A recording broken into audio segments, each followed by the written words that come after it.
All right, we're back with another four-wheeler to work on.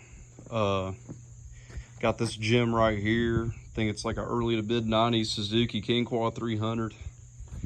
I mean, halfway decent shape, I guess, for the year anyway. It's been sitting outside, so I mean, there's not much to expect in the condition department anyway. But you know, you got moss growing through the seat over here. You got grass growing in here. Got a wasp's nest in there with a wasp on it that's still alive. And yeah, anyway, so what we're going to start with is we're going to start with the good old three fundamentals of what an engine needs to run, and that's air, fuel, and sparks. So first, I'm going to hook up a battery to it because I don't really feel like pulling on this thing. I mean, yeah, it's already got compression, so that's good. Upon further inspection, it's got a boot that's off the air box right here, which is a telltale sign that it's probably not going to, you know, rev out if I do get it running.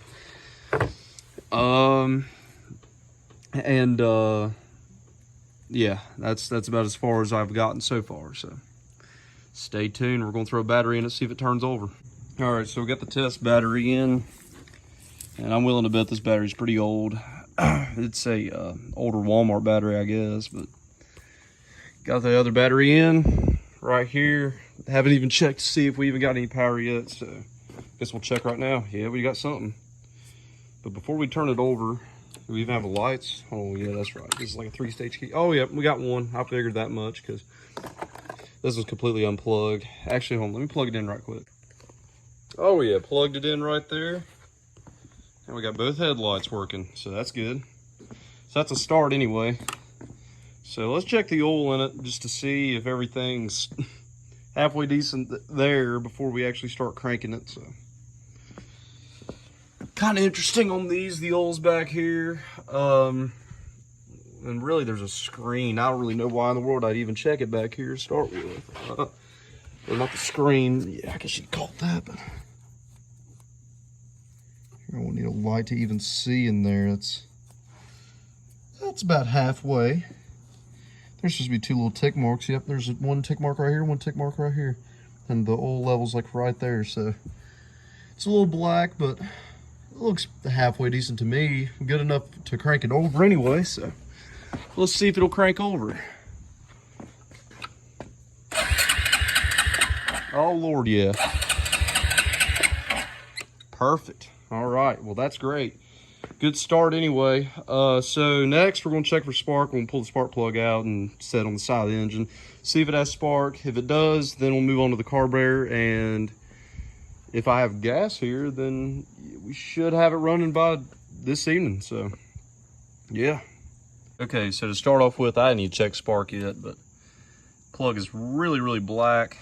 It's an auto light. Never really seen anybody run an auto light in a four-wheeler before, but you know, spark plug's a spark plug, I guess. So we're going to watch for spark right here, turn it over, and see what we got.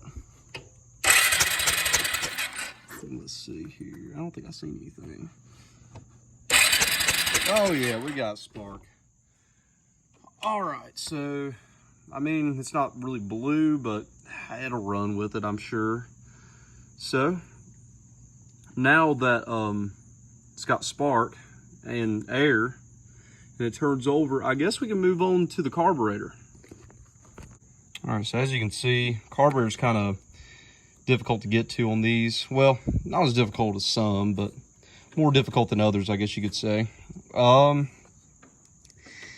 So really all you got to do with these is you just got to pop off these two clamps right here, pick it up, turn it to the side, get off this throttle assembly right over here, and then try your hardest to get the choke off because it's in such an awkward position right over there. So yeah, we're going to try our best to work with what we got right here.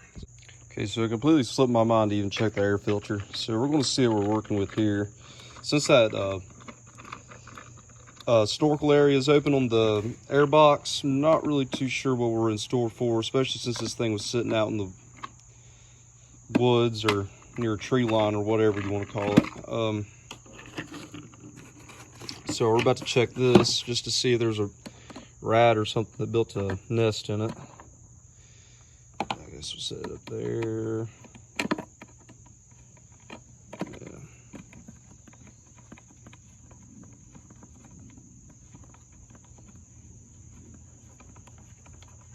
So we'll set that right there.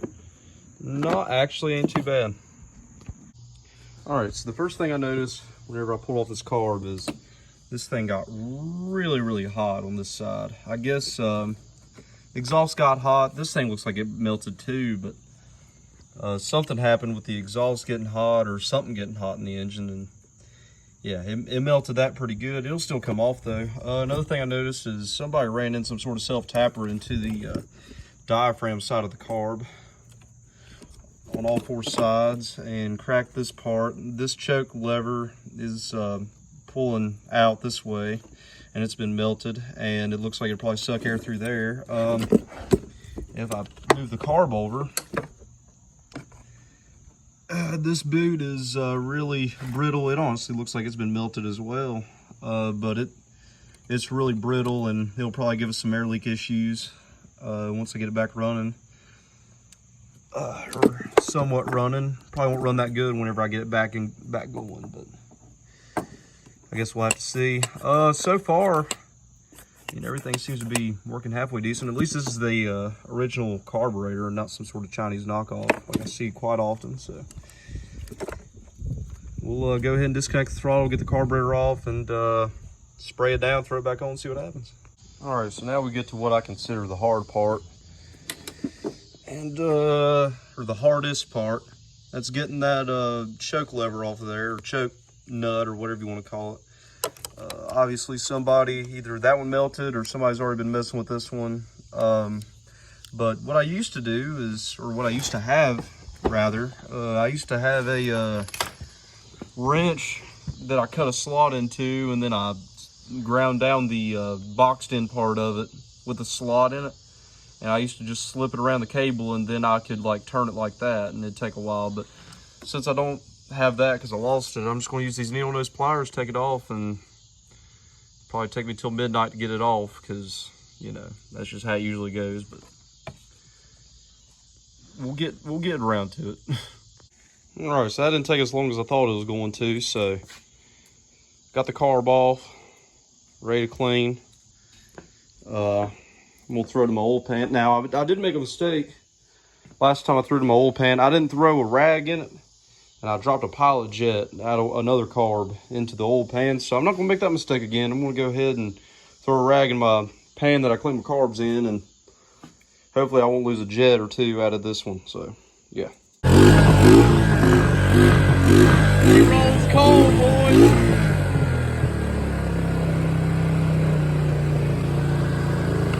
Oh, everything's rattled. Oh.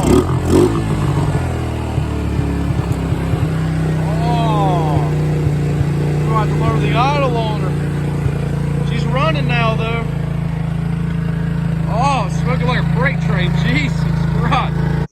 So I guess this is going to be kind of a sucky will it run video, because I didn't really get a video of the first startup or anything. Really, the carburetor was perfectly fine on it. Just needed to be started up for a little while, and then it finally cranked up. It needs here, I'll show you. It needs this intake boot right here.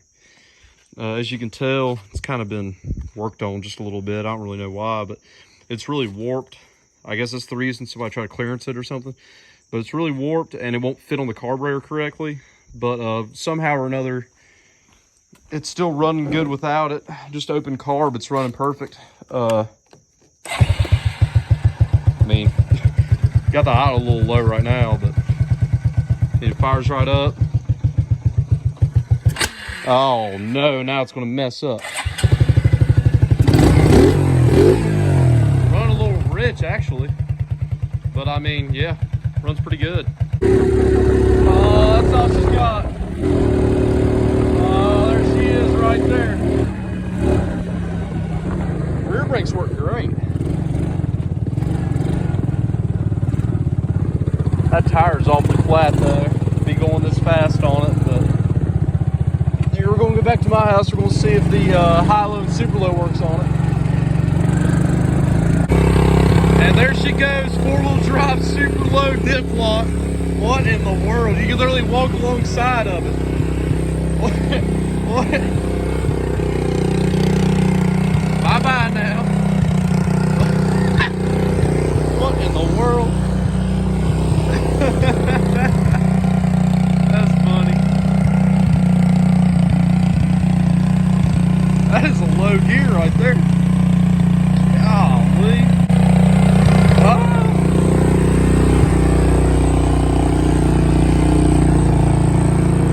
Oh yeah. You know, just standing on a four-wheeler, letting it drive itself. That's funny.